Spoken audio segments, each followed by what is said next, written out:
আসসালামু আলাইকুম। Hello everyone. Tech Rabbani YouTube চ্যানেলে আপনাকে স্বাগতম। আজকের ভিডিওর টপিক হচ্ছে কিভাবে আপনি আপনার টেন্ডা F3 রাউটারের লগইন অ্যাডমিন পাসওয়ার্ড চেঞ্জ করবেন আপনার হাতে থাকা স্মার্টফোনের মাধ্যমে। আপনি যদি আপনার রাউটারের পাসওয়ার্ড চেঞ্জ না করে থাকেন তাহলে আপনার রাউটারের সঙ্গে কানেক্টেড থাকা ডিভাইসগুলোর মাধ্যমে অন্যরা খুব সহজেই আপনার রাউটারের সম্পূর্ণ অ্যাক্সেস নিতে পারবে। তারা চাইলেই আপনার ওয়াইফাইয়ের পাসওয়ার্ড জেনে নিতে পারবে এবং আপনার রাউটারের যতগুলো ডিভাইস কানেক্টেড আছে তাদের ব্লক অথবা স্পিড লিমিট করে দিতে পারবে। এছাড়াও আপনার ল্যান আইপিও পরিবর্তন করে দিতে পারবে। সো আপনার রাউটারকে সুরক্ষিত রাখতে হলে অবশ্যই অ্যাডমিন পাসওয়ার্ড চেঞ্জ করে নিতে হবে। চলে যাচ্ছি মূল ভিডিওতে। অ্যাডমিন পাসওয়ার্ড চেঞ্জ করার জন্য ওই নির্দিষ্ট রাউটারের সঙ্গে আপনার মোবাইল ফোনটি কানেক্টেড থাকতে হবে। এবার আপনার ফোনের ক্রোম ব্রাউজারটি ওপেন করে নিতে হবে। আপনি চাইলে অন্য কোনো ব্রাউজার ওপেন করতে পারেন। আমি ক্রোম ব্রাউজারটি ওপেন করে নিলাম। ক্রোম ব্রাউজারটি ওপেন হওয়ার পরে চলে যাচ্ছি অ্যাড্রেস বারে এবং অ্যাড্রেস বারে আসার পরে এখানে টাইপ করব 192.168.0.1 এই অ্যাড্রেসটা টাইপ করব। এবার কিবোর্ডের যে গো অপশানটা রয়েছে এইখানে ক্লিক করব। এবার এইরকম পেজটি আমাদের মাঝে শো করবে।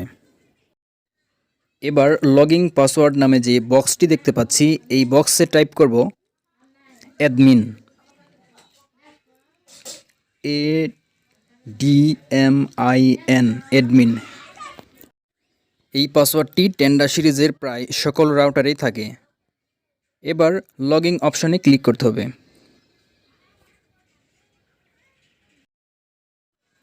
লগইন অপশানে ক্লিক করার পর আমরা এই রকম ইন্টারফেসটি দেখতে পাব। এবার পেজটির উপরের দিকে ডান সাইডে যদি লক্ষ্য করেন একটি 3 লাইন দেখতে পাচ্ছি। এবার এই 3 লাইনে ক্লিক করতে হবে। 3 লাইনে ক্লিক করার পরে সবার নিচে যে অ্যাডমিনিস্ট্রেশন নামে যে অপশানটি দেখতে পাচ্ছি ঠিক এইখানেই ক্লিক করতে হবে। এবার এইখানে পুরাতন যে পাসওয়ার্ডটি ছিল সেই পাসওয়ার্ডটি টাইপ করতে হবে। আমাদের পুরাতন পাসওয়ার্ডটি ছিল অ্যাডমিন, সো অ্যাডমিন টাইপ করতেছি। এবার এর নিচেই দেখতে পাচ্ছি নিউ পাসওয়ার্ড নামে একটি অপশন রয়েছে। এইখানে আমরা যে নতুন পাসওয়ার্ডটি সেট করব সেই পাসওয়ার্ডটি টাইপ করতে হবে। তো আমি যে পাসওয়ার্ডটি সেট করব সেটা টাইপ করে দিয়ে দিচ্ছি। ওকে, এবার কনফার্ম অপশানে গিয়ে ঠিক ওই পাসওয়ার্ডটি টাইপ করতে হবে। আমি ওইটাও টাইপ করে দিয়ে দিচ্ছি।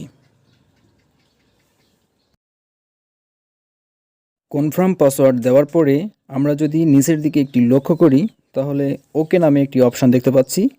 এবার এই ওকে অপশানে ক্লিক করব। পাসওয়ার্ডটি সেভ হচ্ছে। পাসওয়ার্ডটি সেট হওয়ার পরে অ্যাডমিন প্যানেল থেকে অটোমেটিক লগ আউট হয়ে গিয়েছে। এবার আমরা যদি আমাদের চেঞ্জকৃত পাসওয়ার্ড দিয়ে ট্রাই করে দেখতে পারি যে আমাদের পাসওয়ার্ড চেঞ্জ হয়েছে কিনা। আমি যেই পাসওয়ার্ডটি দিয়েছিলাম সেই পাসওয়ার্ডটি টাইপ করে দিয়ে দিচ্ছি। এবার লগইন অপশানে ক্লিক করে দেখি যে আমাদের পাসওয়ার্ডটি চেঞ্জ হয়েছে কিনা। ওকে, সম্পূর্ণভাবে পাসওয়ার্ডটি চেঞ্জ হয়ে গিয়েছে এবং আমাদের অ্যাডমিন প্যানেলে প্রবেশ করেছে।